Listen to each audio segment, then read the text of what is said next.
With the update 13 for Elite Dangerous Odyssey, finally the conclusion of this so-called Azimuth saga has come, and indeed it is spectacular. The alien race known as Thargoids are turning the tables on the humanity, and boy oh boy, there is a big hole on a planet.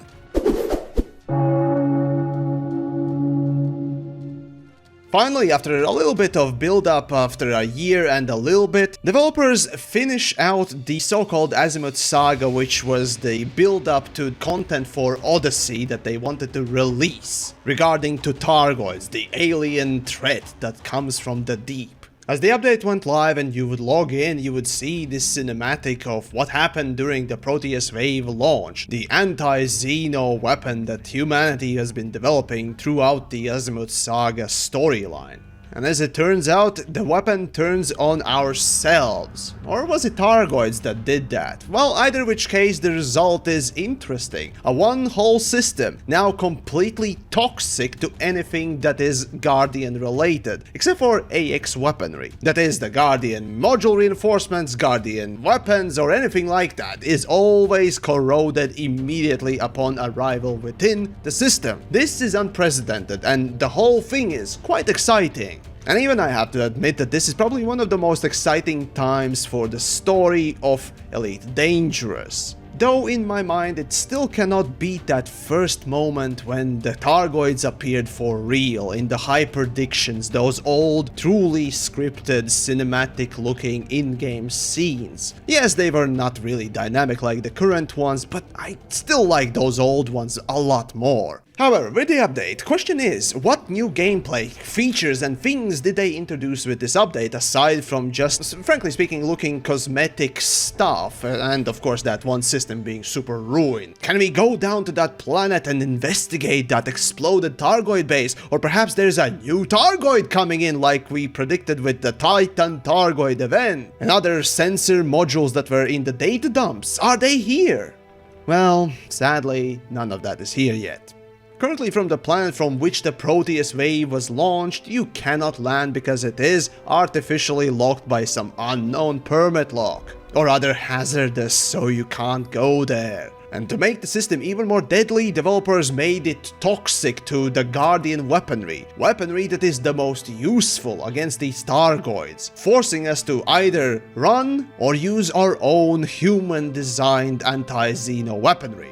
But unfortunately, we have to talk about Elite Dangerous Odyssey, and the fact that this is for Elite Dangerous Odyssey rather than Horizons, even though developers say they will put parts of it in there once that 4.0 comes out for Horizon. That is the base game. Throughout the last year, or at least the first half of it after the launch, developers worked pretty hard to at least bring it up to acceptable level of play, even though it still is not. And over time, it was notable that developers started slowing down tremendously, and now, especially if we look at the trailer, well, it feels like it's done on the cheap side. Especially the trailer, because before this, these basically were the trailers sometimes that the front-end developments released. But the new one, well, it includes a little bit of CG and pre-rendered stuff. Most of it really is in-game footage, with some voiceover. And I think I'm not too far off by saying the development team for Odyssey, going from 100 developers throughout the whole Elite Dangerous team, has shrunk tremendously. And sadly, this was the best they could do with limited manpower.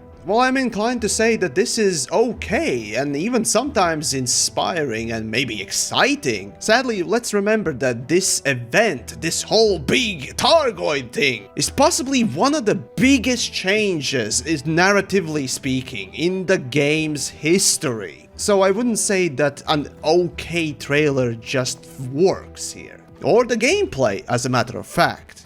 And here we have to talk about the actual gameplay. Of course, within this one system, the HIP 22460, all the Guardian, the best working weapons and items against this Thargoid race is not gonna be allowed. So you have to use the old tech until something new perhaps is developed, as we have indicated in data dumps and leaks before. But the gameplay itself is just still shooting the same Thargoids over and over again. again, there is still no on-foot Thargoid fighting or anything like that. There's no Titan Thargoid or mothership coming in as was indicated in the data dumps. And while this is most likely a setup for a bigger gameplay soon in the future, as is right now, it's just a cosmetical event in-game. Though the problem here comes from the modus operandi of the company and the development team. In the past, this development team has refused to use quests or any kind of a way to do a quest line, a follow-up mission series, through which the player would learn or do something unique or experience something, regardless of event time. And another calling card of this development team is, whenever something really cool happens, they write up a big article and then just spawn the results, not the event itself, in-game for us to maybe see sometime.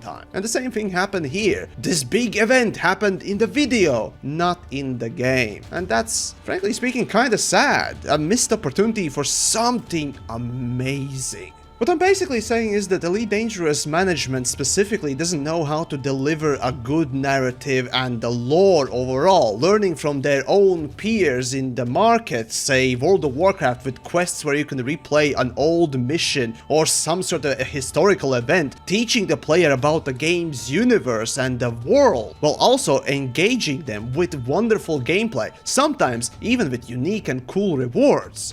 Fact of the matter is, Elite Dangerous is possibly one of the best experiences as a space game, and hell, even just as a game alone. It is incredibly immersive, and yet it strays away from anything that would draw the player in to learn about itself.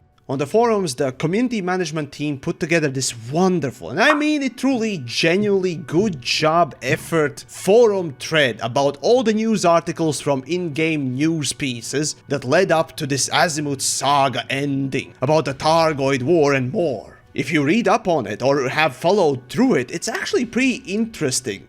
However, it's a forum post outside of the video game, and all of that is just in written articles.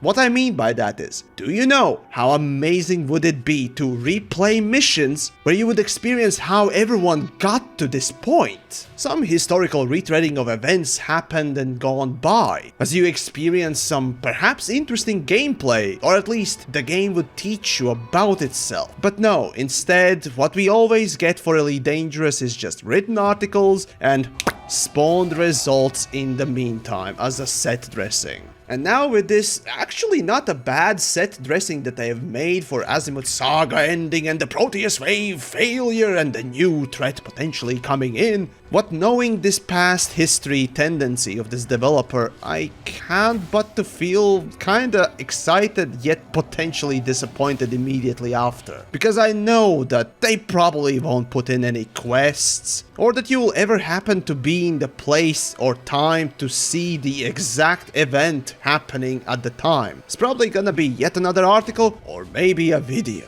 And despite Elite Dangerous's amazing experience and immersive ability, it might just simply end up being yet another disappointing "and there are the Thargoids" event, or "and there's the mothership," or "there are the foot Thargoids, go look at them and maybe shoot them," for relatively boring gameplay because the FPS is pretty shit. But regardless, of course, in the next weeks and months we'll see how this evolves or devolves as a narrative and what new gameplay, if any at all, we'll see. But as is right now, I can say that it definitely is pretty looking, and for the limited amount that Elite Dangerous development team is staffed with, they've managed to certainly match the same sort of feeling that when Thargoids were finally available in mid-space to shoot at. Though, can they follow up with actual interesting gameplay and of course narrative delivery?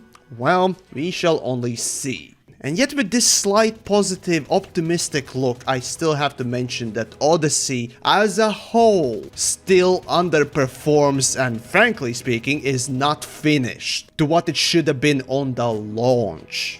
So, in the end, do let me know what you think of this new PROTEUS wave event, and of course, what do you think is gonna happen next? Because, well, if you have watched my leak videos, you probably know a few things, but regardless of that, if you enjoy this kind of a coverage and my videos overall, do check out the Patreon and support the content that I make. And maybe, hey, come join on Discords, why not?